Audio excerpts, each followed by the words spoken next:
Assalamualaikum warahmatullahi wabarakatuh. Apa kabar anak-anak yang solih dan solihah? Semoga kita semua dalam keadaan sehat walafiat. Baik anak-anak, sebelum kita memulai pelajaran hari ini, sebaiknya kita membaca doa sebelum belajar. Bismillahirrahmanirrahim. Rabbi zidni ilma warzuqni fahma waj'alni minas sholihin. Artinya, ya Allah, tambahkanlah aku ilmu dan berikanlah aku rizki akan kepahaman, dan jadikanlah aku termasuk golongan orang-orang yang soleh. Anak-anak, pada hari ini kita masuk pelajaran 5, Cinta Nabi dan Rasul, tentang teladan Nabi Hud alaihi salam. C. Teladan Nabi Hud alaihi salam. Nabi Hud alaihi salam adalah utusan Allah Subhanahu wa ta'ala. Hud alaihi salam diutus untuk kaum Ad. Kaum Ad itu adalah kaum dari Nabi Nuh yang selamat dari banjir bandang. Tetapi ketika Nabi Nuh meninggal, kaum Ad ini berpaling, tidak mau menyembah Allah Subhanahu wa ta'ala. Jadi diutuslah Nabi Hud alaihi salam untuk membimbing kaum Ad. Nabi Hud alaihi salam sangat santun dan berbudi luhur. Nabi Hud alaihi salam juga taat kepada Allah Subhanahu wa ta'ala. Keteladanan Nabi Hud alaihi salam yang harus kita contoh adalah kegigihan dalam membimbing umat manusia ke jalan yang benar. Untuk menyimak kisah Nabi Hud alaihi salam, silahkan menonton video setelah ini.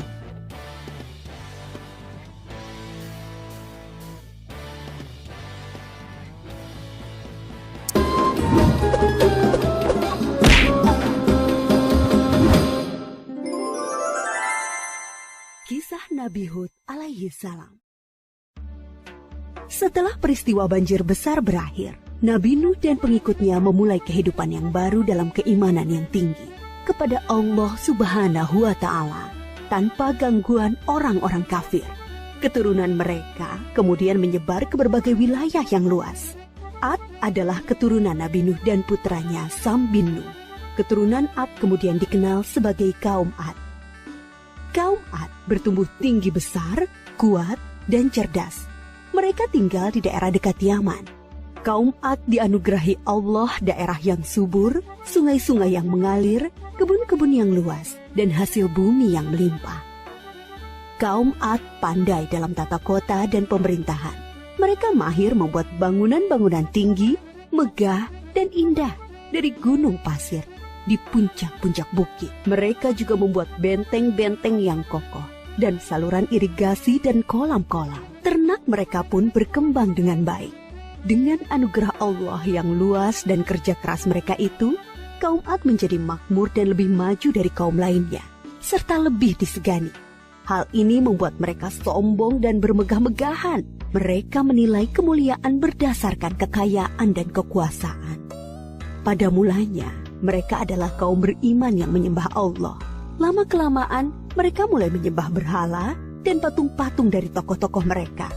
Berhala yang mereka agungkan adalah Syamut dan Al-Hatar. Mereka menyerang kaum-kaum yang lain di sekitar mereka. Mereka selalu menang dalam peperangan. Mereka berlaku kejam dan sewenang-wenang terhadap para tawanan. Kehidupan sehari-hari mereka kemudian dipenuhi maksiat, penindasan kepada yang lemah, dan kedurhakaan kepada Allah. Di tengah masyarakat yang rusak itulah, Nabi Hud alaihi salam diutus Allah untuk menyampaikan ajarannya. Nabi Hud berasal dari keluarga kaya dan terpandang di kalangan kaum Ad. Akhlaknya mulia, cerdas, dan tidak terpengaruh oleh kerusakan kaumnya. Setelah sampai perintah Allah, mulailah beliau berdakwah mengajak kaumnya untuk kembali menyembah Allah. Hai kaumku, sembahlah Allah, tinggalkanlah berhala-berhala itu. Aku tidak meminta imbalan kepadamu atas semua ini. Upahku hanyalah dari Allah.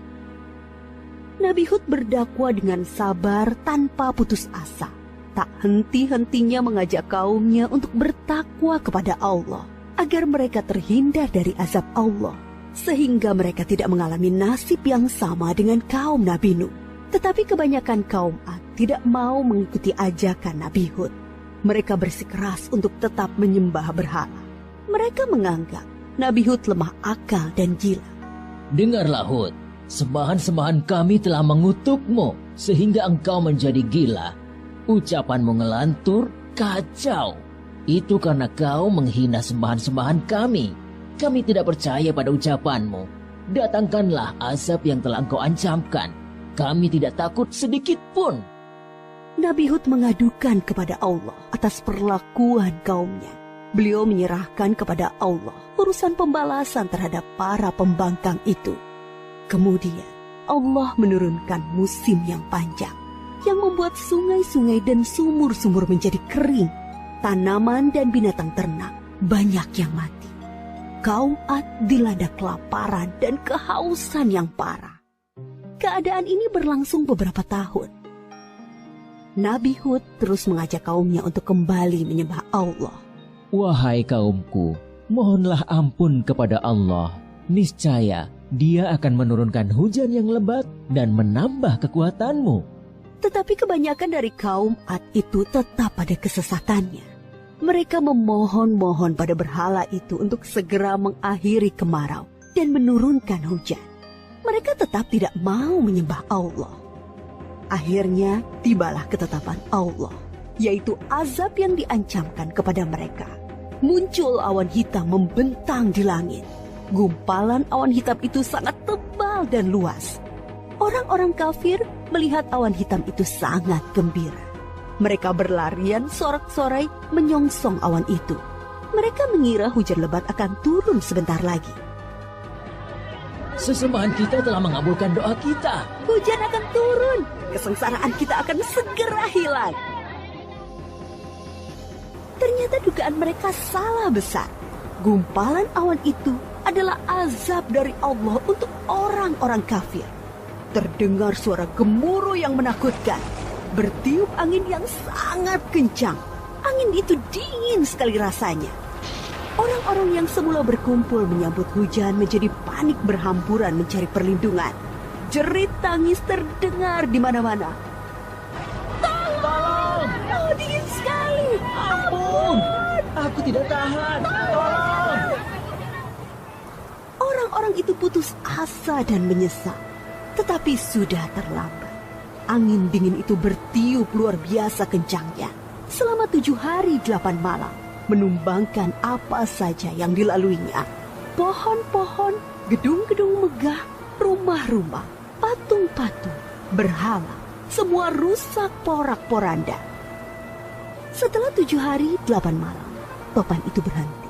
Negeri kaum Ad yang megah telah rusak binasa. Mayat-mayat orang kafir bergelimpangan di mana-mana. Tubuh yang tadinya gagah perkasa menjadi seperti batang pohon yang lapuk. Hanya Nabi Hud dan pengikutnya yang diselamatkan oleh Allah dari azab itu. Mereka kemudian hijrah ke Hadramaut, membangun kehidupan baru di sana. Mereka hidup sejahtera dengan beriman kepada Allah Subhanahu wa Ta'ala. Nabi Hud wafat di tempat baru itu. Kisah Nabi Hud mengajarkan kepada kita bahwa kekayaan, kepandaian, kekuatan tubuh yang dibangga-banggakan kaum Ad akhirnya musnah. Kesombongan dan kesesatan kaum mereka mengundang amarah Allah. Kita harus menjadi umat yang maju dan kuat, tetapi jangan meninggalkan keimanan dan ketakwaan kepada Allah.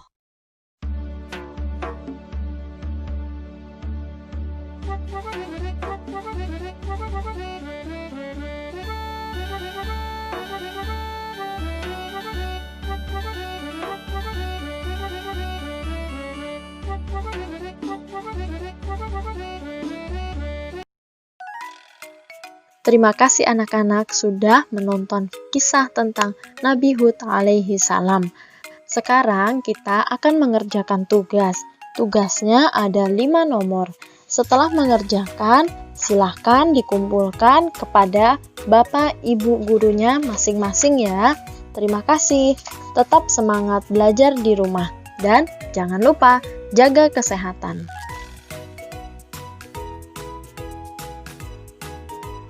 Ibu akhiri pelajaran hari ini ya. Terima kasih. Wassalamualaikum warahmatullahi wabarakatuh.